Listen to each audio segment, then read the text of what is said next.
Presidente, dá licença. Eu começaria por cumprimentar a Vossa Excelência. É de facto uma honra também poder estar aqui, privar convosco. Também estar junto aqui da Academia de Marinha, que é sempre um prazer e também uma honra mais uma vez.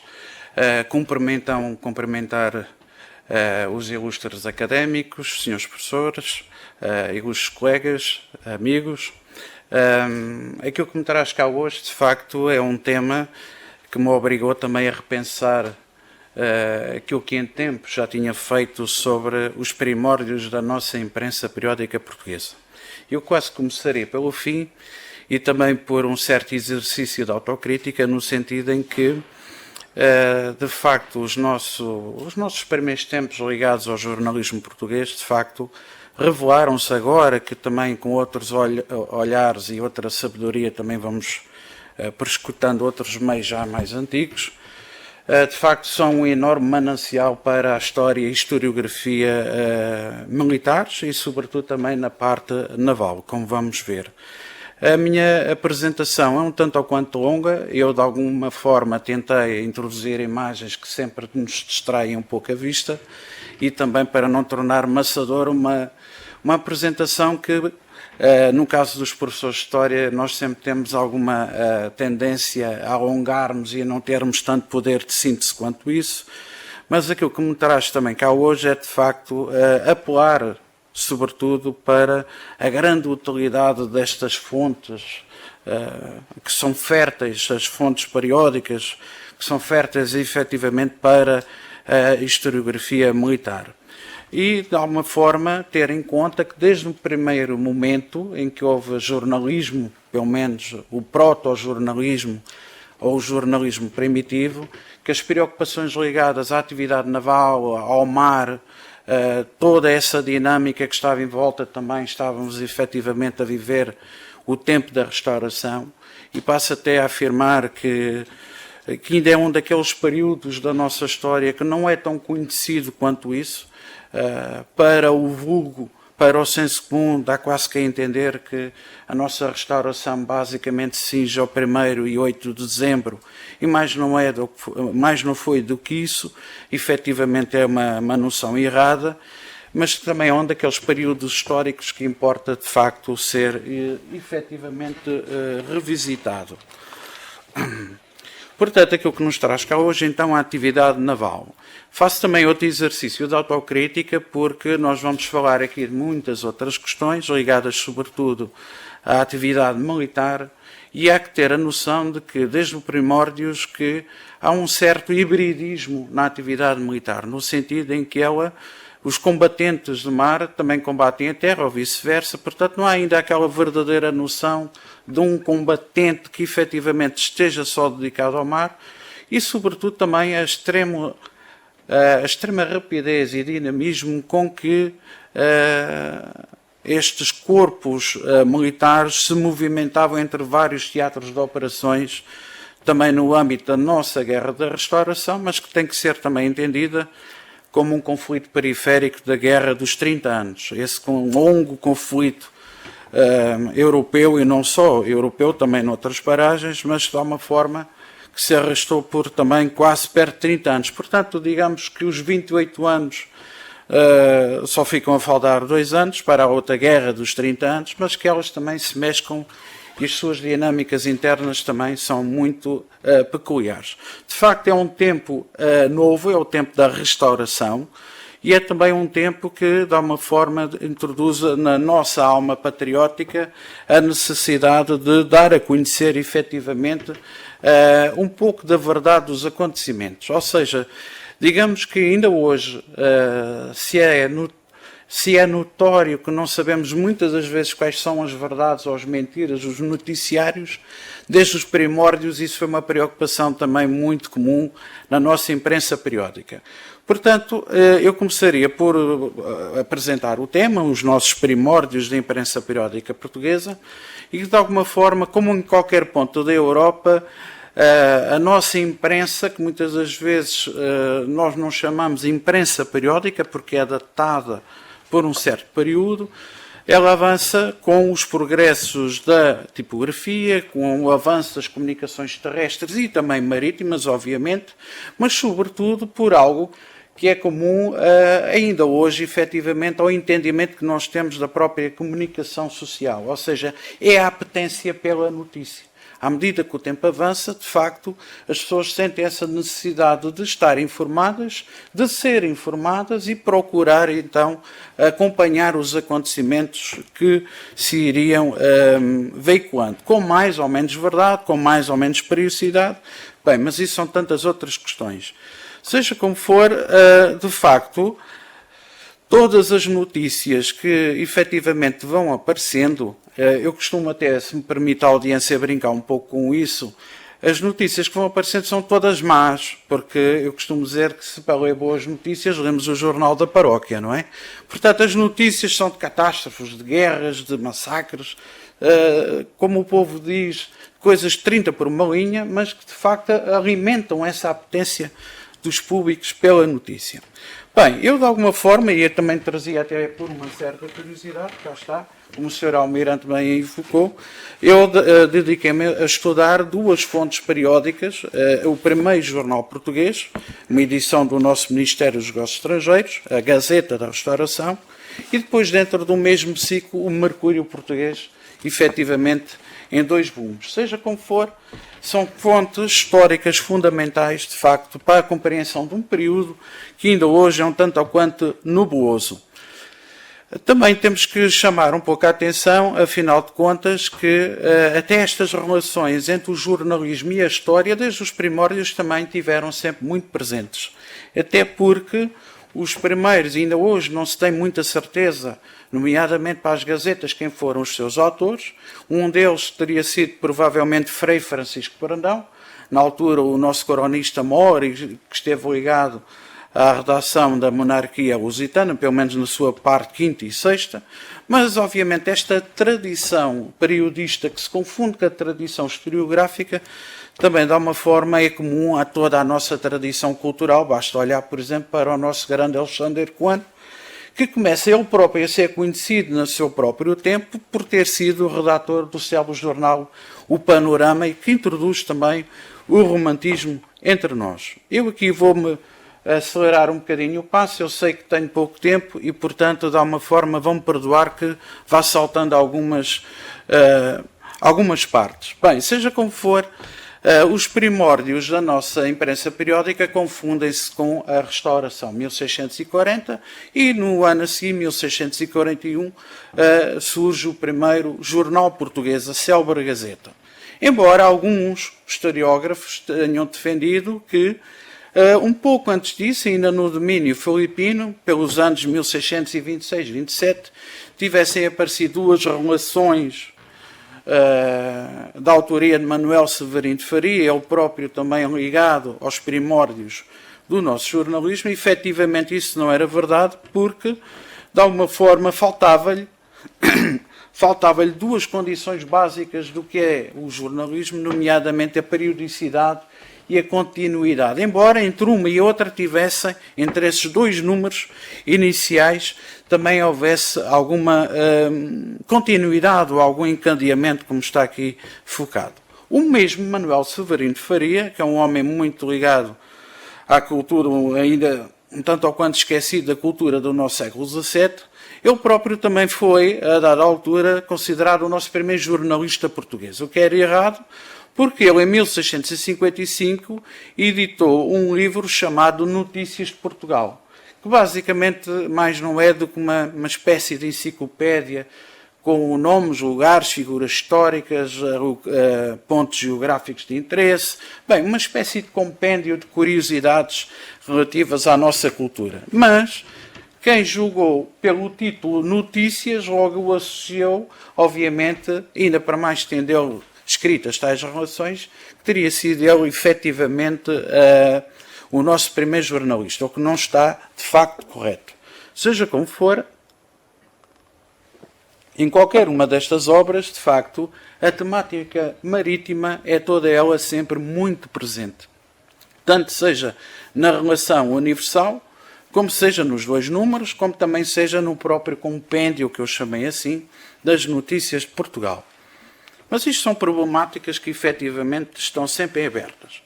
Eu chamo a atenção para esta diapositiva, As Flores de Espanha e Excelências de Portugal, uma obra do nosso secretário de Estado do governo do Afonso VI, António de Sousa de Macedo, que de facto introduz com esta obra, prepara já o caminho, em termos culturais, eu diria, e propagandísticos também, o caminho para a nossa restauração.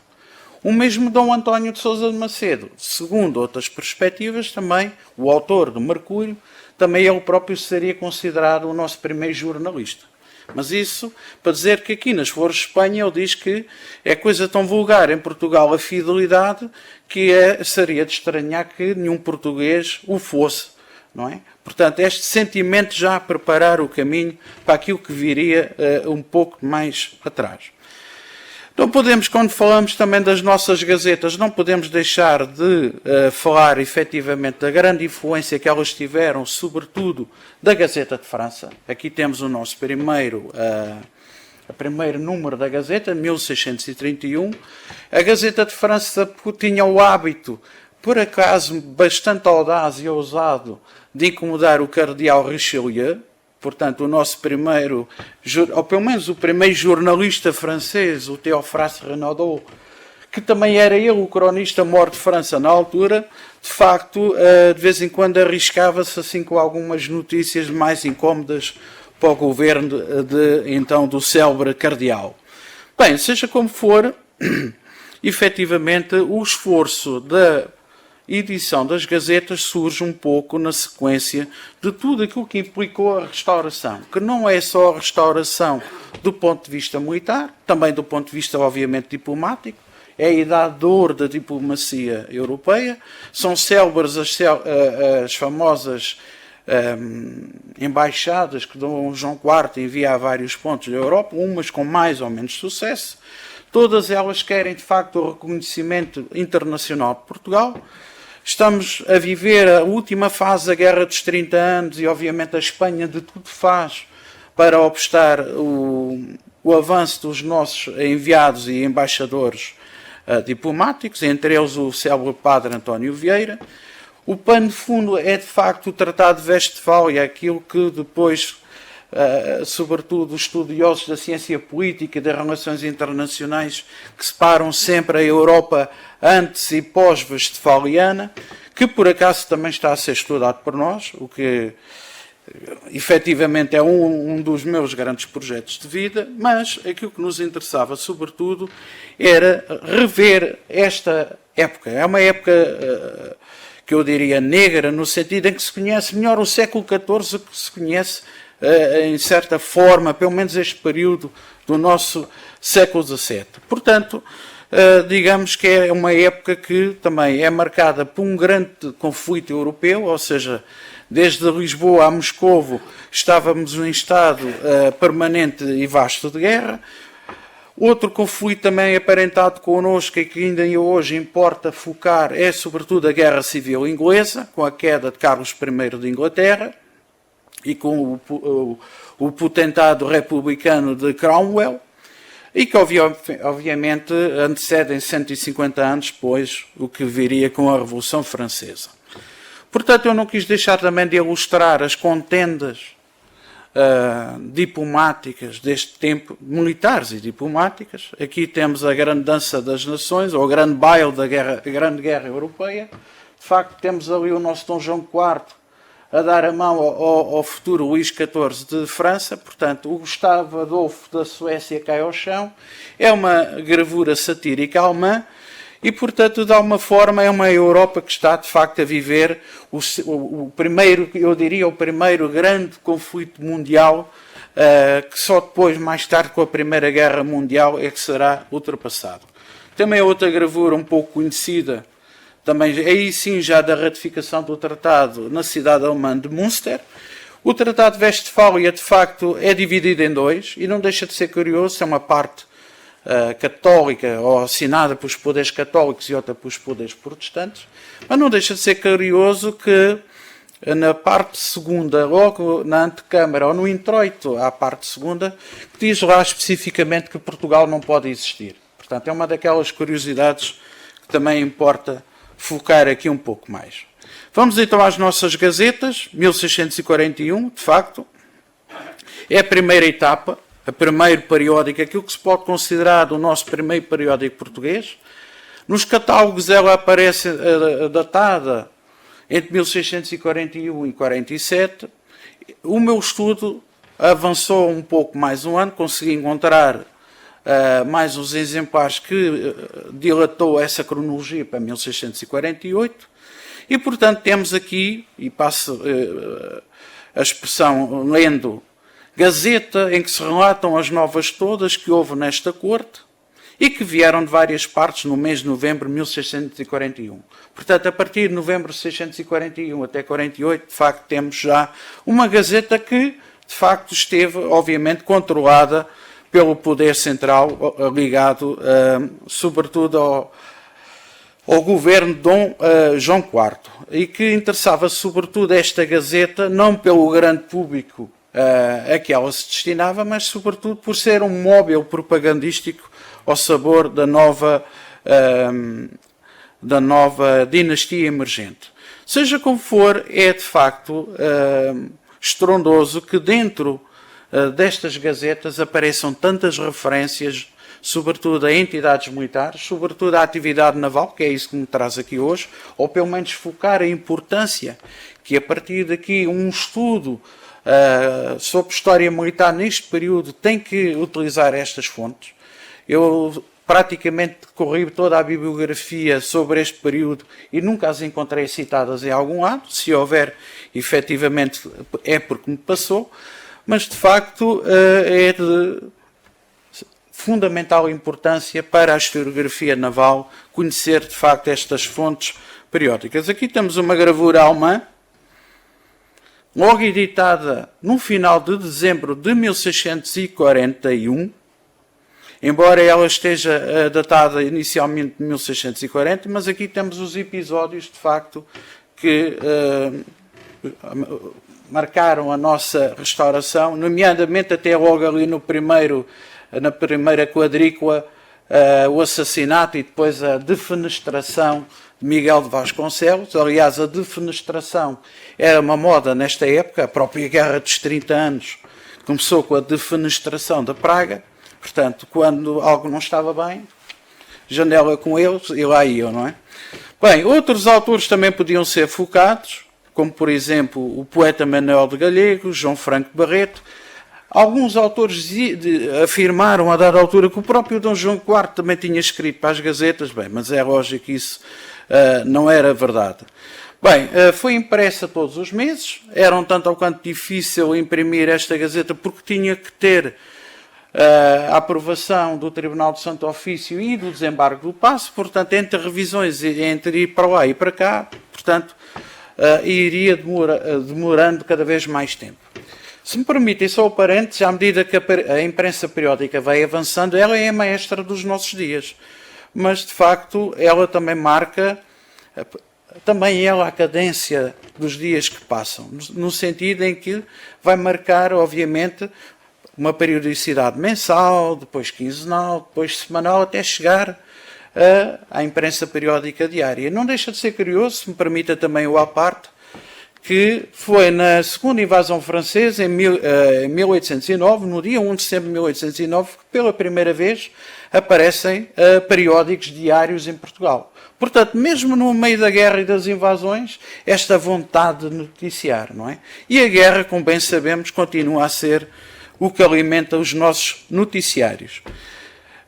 Também apresento aqui pela primeira vez um número que não está neste livro, mas a tarefa da investigação é mesmo assim, e por acaso houve alguém que comprou-me este exemplar em Madrid, numa feira do livro, ou de alfarrabistas, em que este número da Gazeta de dezembro e janeiro de 1647 não está nos nossos acervos nacionais, mas que estava em Madrid e que alguém teve a gentileza de comprar para mim. Também aqui temos o nosso frontispício, já com as armas reais brigantinas, impressa, obviamente, na oficina tipográfica de Lourenço d'Anvers, Lourenço de Antuérpia, e que obviamente marca então o início. É este o primeiro jornal português e que marca o início da nossa imprensa periódica. Aqui temos mais uma vez a minha edição. Vamos avançando aqui um pouco mais. Aqui, basicamente, desde o primeiro momento, também a censura esteve sempre a ver o que é que se passava com a edição das Gazetas, e não deixa de ser curioso que pouco mais passava de um ano da sua edição, ela foi logo suspensa. Porquê? Porque já estava a falar demais. E, portanto, o próprio poder central que promovia a edição desta publicação, ele próprio teve receio da amplitude até que poderia ir as notícias. Portanto, ele faz, eu diria, quase que um exercício de uma certa autocensura. E para não dizer que também outros nomes ilustres da nossa praça, como o próprio Padre António Vieira, que se havia coisa que ele não gostava era de gazetas e de mercúrios. Portanto, ele achava que era tudo uma grande aldrabice. Bem, mas seja como for, isto só para referir que só na Gazeta da Restauração temos pelo menos cerca de 4.000 referências a individualidades, acontecimentos, localidades, em que a história militar naval está, efetivamente, muito presente. Portanto, o nosso Padre António Vieira, que de alguma forma desdenhava das gazetas e que se chamava leituras inúteis. Aqui temos ele, com os seus célebres sermões, e para dizer que no âmbito também das atividades, eu diria, culturais da restauração, os sermões do Padre António Vieira, no sentido paranético do termo, também eram um sério concorrente das gazetas. E porque o pregar do púlpito não deixava de ser também uma forma primordial também de comunicação social, entre aspas, digamos assim. Portanto, é lógico que lhe roubava um pouco também da sua assistência. Eu vou acelerar o passo. Estamos a falar do ciclo da restauração. Portanto, a restauração vai de 1640 a 68. Tivemos um primeiro grande periódico, que foram as Gazetas, depois, mais tarde, o Mercúrio Português. Mas, pelo meio, tivemos outros jornais, extremamente raros, em que todos eles também falam frequentemente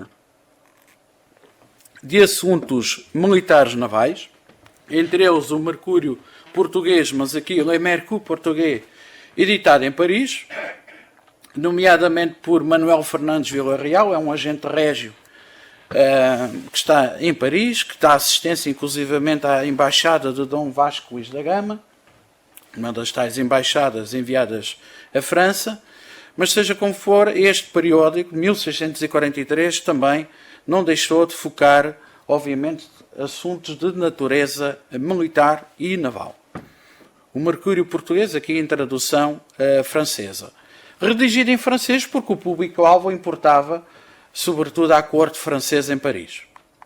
Vamos avançando um pouco mais. Outro também, Mercúrio, aliás, Gazetas e Mercúrios são o nome comum destes primeiros jornais. Temos o Mercúrio Ibérnicos, 1645, dedicado sobretudo às lutas entre as fações militares inglesas, protestantes e católicas irlandesas. Portanto, aqui uma certa semelhança entre a nossa luta contra o opressor castelhano, ou espanhol neste caso, mas também metermos de alguma forma alguma farpa nos conflitos entre protestantes e católicos na Irlanda, e sobretudo o facto, e aqui permita-me também mais um parênteses, de ser cada vez mais notícias que eram trazidas, manuscritas, depois passadas ao prelo, mas antes disso tiveram o seu trabalho também de tradução. Portanto, a quem traduzia, quem revia e, sobretudo, quem autorizava. Portanto, tudo isto demorava o seu tempo. Mercúrio Ibérnicos, então, 1645, a favor da causa irlandesa, da causa católica. Aqui, obviamente, uma grande... Até está um paralelismo também com a nossa luta restauracionista. A história também se faz de omissões e, de facto, há uma gazeta que não está desaparecida, mas está referenciada, que mais não era ou seria do que um panegírico a Dom João IV, a Gazeta do Parnaso Apologética, e que de uma forma só aparece referenciada também num dicionário que está inédito e que eu próprio também estou a trabalhar nele aficadamente, o Dicionário Jornalístico Português, 13 volumes, e que está no acervo da nossa Academia das Ciências de Lisboa, mas que refere a esta Gazeta que efetivamente está desaparecida. Outras relações, também a terceira e quarta, 1662, ligada à figura, aí sim um panegírico a Dom Sancho Manuel de Vilhena, nas campanhas, sobretudo da Beira Alta, na zona da nossa fronteira, portanto era aí que estava basicamente o teatro de operações, portanto, de alguma forma, esta Gazeta, que é a terceira e quarta, mas que não se sabe onde é que anda a primeira e a segunda, portanto, persiste a dúvida. Bem, mas voltando a falar um pouco daquilo que estava a passar um pouco na Europa, para quem não está tão dentro destes assuntos, aqui um pouco aquela que eu diria a nossa Primeira Guerra Mundial e que dividiu a Europa, que diria até aos nossos dias, no sentido pelo menos da obediência católica e protestante, e portanto que ainda hoje é um tanto ou quanto difícil fazer a história da Guerra dos 30 anos, basta que no centro da guerra, no Estado alemão, ou ainda hoje maioritariamente a Alemanha, tínhamos sobretudo 300 Estados independentes que andavam à luta uns contra os outros. Para não dizer todas as guerras limítrofes em todos os outros sítios. Portanto, até ao dia de hoje eu confesso que eu não consegui encontrar um livro sobre a Guerra dos 30 anos que me explique cabalmente o que é que se estava a passar, porque com tanto jogo de alianças, com tanto mudanças de estratégia, bem, ainda hoje é um período um tanto ou quanto difícil. Para termos uma ideia visual dos grandes protagonistas, Fernando III, o imperador do Sacro Império Romano Germânico, é aí que se desenvolve a guerra. O nosso, só voltar um pouco atrás, o nosso Filipe IV de Espanha, terceiro de Portugal, e que obviamente, de facto, interessava, e ainda hoje interessa a estudar, sobretudo, o papel de Portugal nesta Guerra dos 30 anos, tendo em conta que a nossa restauração foi um conflito periférico.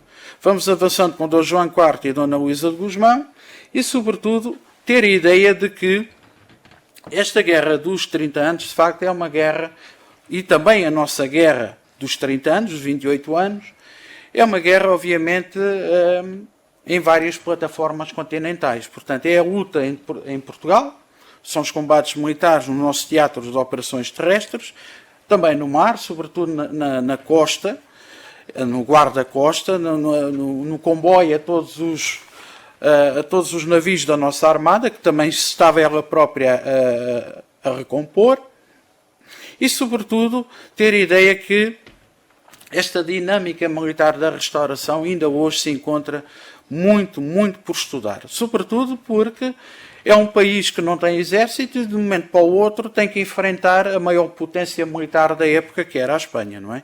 Portanto, são mais, eu diria, as interrogações do que propriamente as certezas, não é?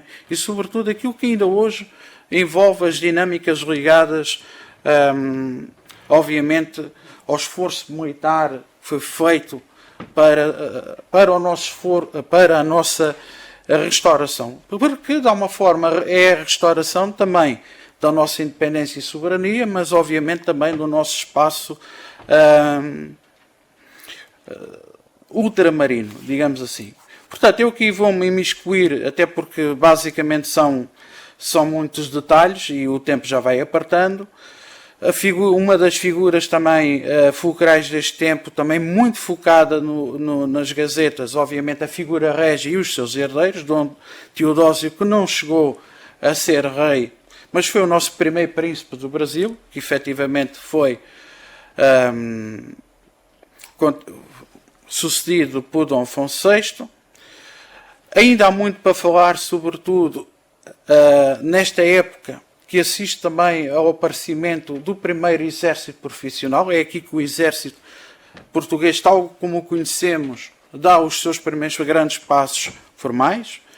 tudo aquilo que implica o recrutamento, o aprontamento, a doutrina, tudo isso são questões ainda muito por conhecer, sobretudo quando nós falamos ainda do recrutamento à força, esta ideia de que a independência não foi assim tão consensual quanto isso, portanto, implicou grandes conflitos sociais e grandes problemas de natureza interna. A ideia de que a guerra continua, tal como na Idade Média, a ser sazonal, não é? Portanto, o grosso da coluna não deixavam de ser os camponeses arrancados à terra e combatiam com as armas que tinham mais à mão. Este caráter sazonal da guerra. Mas que aqui se nota, obviamente, a crescente profissionalização dos exércitos. E as Gazetas e o Mercúrio dão, de facto, com grande transparência, a notícia destas levas, destes conflitos, também de massacres. Aliás, eles põem o dedo efetivamente na ferida. E, portanto, quem ler isso, lê isso com outra atenção. Outro assunto também preocupou estes periódicos foi, sobretudo, a causa de Dom Duarte de Bragança, irmão de Dom João IV, que estava preso na Alemanha. Na altura da restauração, combatia nos exércitos imperiais espanhóis em teatro de operações alemão, mas que efetivamente foi preso. É um móvel muito frequente nestas gazetas. Portanto, obviamente, esta ideia de que estas gazetas também dão conta de todos estes aparatos legislativos, jurídicos, nomeadamente relativos às questões militares, a tudo o que se passa não só no território nacional, mas também nas províncias ultramarinas, e fala abertamente também das nossas perdas. Estou-me a lembrar sobretudo da conquista de Cochin em 1663 pelos holandeses. Esta ideia de que nós éramos de facto aliados na Europa dos holandeses, mas inimigos no ultramar, e portanto são todas estas dinâmicas que aqui são faladas. Aqui também, de alguma forma, se fala nestas gazetas de tudo aquilo que diz respeito ao Conselho de Guerra, ao Conselho Ultramarino, à criação da Junta de Fronteiras e a Tenência, tudo o que é as novas hierarquias militares, regiões militares, esta ideia da divisão territorial, esta descentralização militar da nossa defesa. Portanto, isso é muito patente. E nomeadamente a organização intrínseca das forças militares, não é? Tanto no campo terrestre também como no campo naval. Vamos avançando um pouco mais. E, obviamente, as atividades militares, de facto, são muito evidentes nestes meandros. E eu não deixaria de focar, talvez, a principal novidade da minha comunicação, é que a primeira, se me permitem, até servir-me aqui do meu livro, mas a primeira notícia que sai, obviamente, no primeiro número, primeiro parágrafo, é do primeiro jornal português, é uma notícia de origem naval. E, portanto, digamos que a preocupação marítima esteve sempre no grande cerne destas questões, obviamente ligadas também às dinâmicas da nossa armada. Portanto, logo no primeiro número, primeiro parágrafo, primeira linha, obviamente, as notícias relativamente à nossa história naval. Eu aqui, obviamente, vou-me escusar, até porque o tempo também vai escasseando, e eu aqui, só para termos uma ideia de algumas principais referências que eu fui tirando, pelo menos as mais importantes, os avisos que aparecem de todas as partes, inclusivamente do Brasil. Para quem quiser estudar a história ultramarina também são fontes fundamentais. Tudo aquilo que se passa, obviamente, com a vida marítima, sobretudo a atividade também corsária da nossa marinha, inclusivamente ligada à carreira da Índia. Portanto, tudo isto está muito patenteado, mas que efetivamente, e chama a atenção sempre para isso, obviamente não tem sido estudado. Vamos avançando um pouco mais. Obviamente isto são citações que me vou escusar de ler, mas que de uma forma eu salientaria logo aqui a primeira. A 18 de fevereiro saiu o general António de Saldanha com a esquadra que vai de socorro à Ilha Terceira. Portanto, há sempre notícias, todos os números, sobre a atividade naval portuguesa. notícias também da nossa Índia, notícias também de vários pontos da Europa, e aqui permitam-me também outro parênteses. As notícias de índole marítima ou ligadas à nossa marinha vêm de diferentes partes, também do Mediterrâneo, também de outros pontos, grandes cidades da Europa, mas ainda hoje é uma grande interrogação como é que chegaram cá efetivamente essas informações, quase que eu diria em tempo útil. Como é que elas eram traduzidas, censuradas, por aí fora. Vamos avançando um pouco mais e de facto vamos agora efetivamente para o nosso segundo jornal português, que é, eu aqui vou só avançar um pouco mais, aqui outros homens ilustres deste tempo, o Cardeal Richelieu, o nosso mal afamado Conde Duque de Olivares, o Conde Axel Oxiesterna, a quem o Padre António Vieira também foi a pedir ajuda, sobretudo em homens e armamento, para os nossos efetivos militares.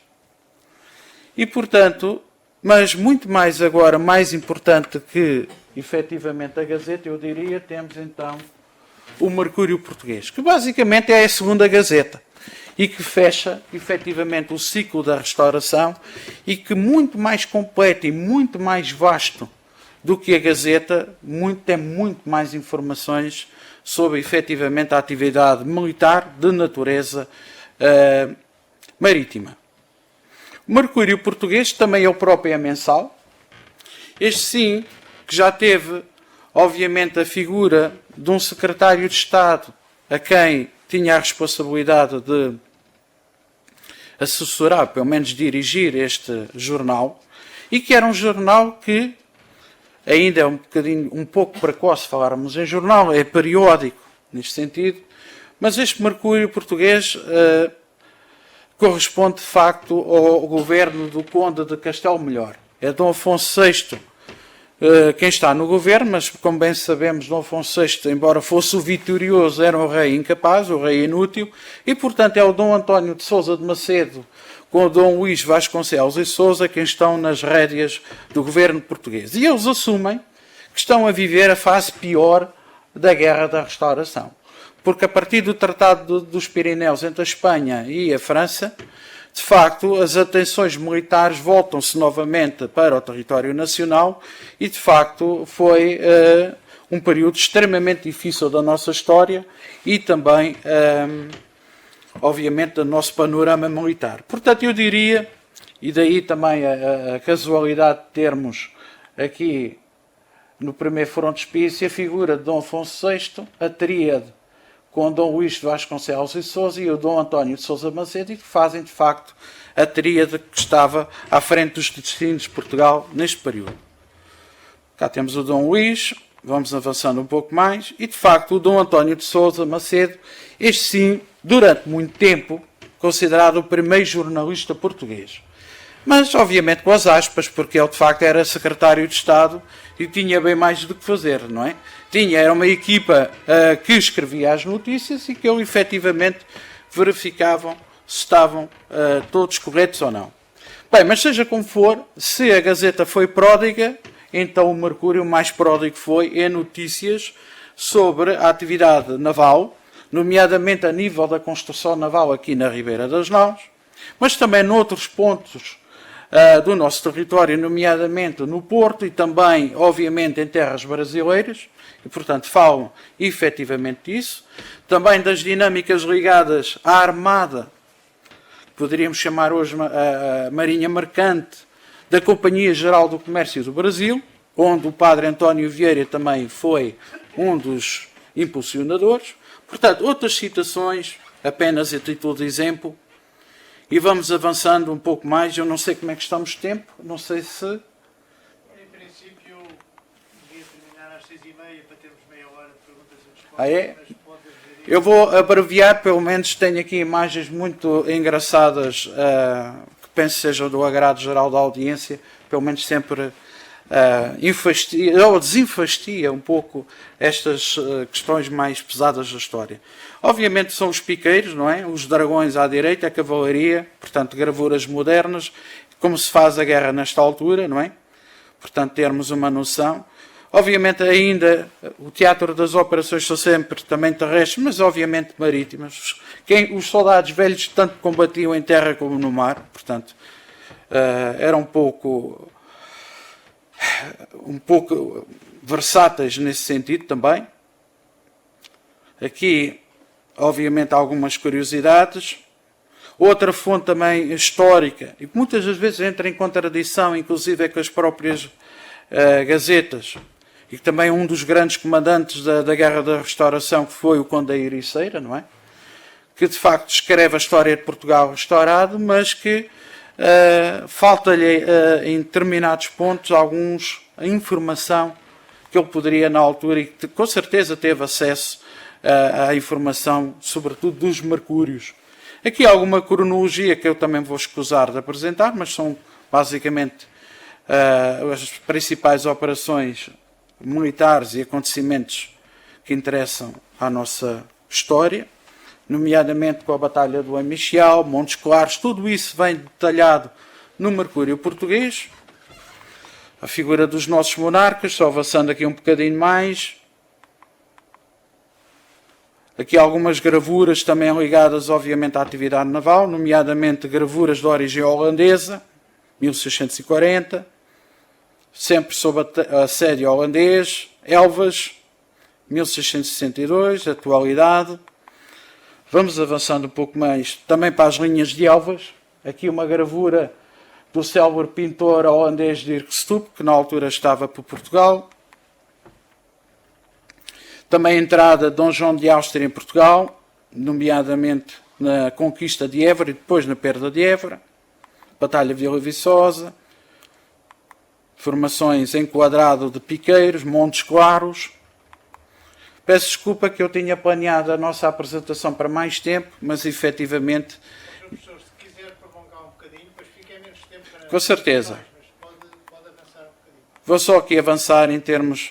Pronto, trago esta curiosidade, por acaso também faz parte do meu acervo pessoal. O mosqueteiro da Armada Real.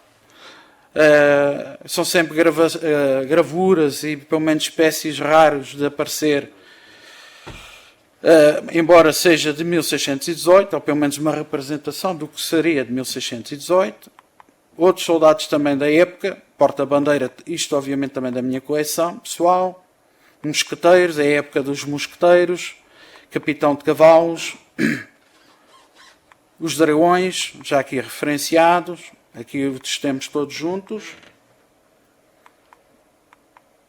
os terços de cavalaria,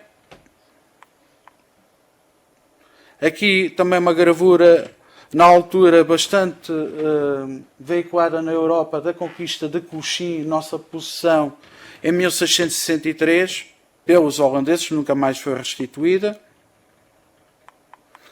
Bem, eu se calhar iria terminar falando que efetivamente muito há de facto a referir sobre um período que ainda hoje é extremamente nebuloso. A restauração, e basta nós olharmos um pouco para um compêndio de história, pelo menos dos livros mais de larga difusão, e nós vemos que a restauração ainda hoje é um período um tanto ao quanto pouco estudado. Estas gazetas e o meu interesse nelas, sobretudo também com a parte diplomática, foi resgatar fontes históricas que eu penso que são fundamentais também para a compreensão, ou uma nova compreensão desta época, mas que, e esse foi o móvel também da minha apresentação de hoje, interessava sobretudo serem fontes também para a história marítima. Portanto, fica aqui o repto, penso que será um bom starting point para futuros estudos, de doutoramento, de projetos de investigação, e que importa focar e, de facto, utilizar informação que é muito fidedigna neste sentido. Muito obrigado.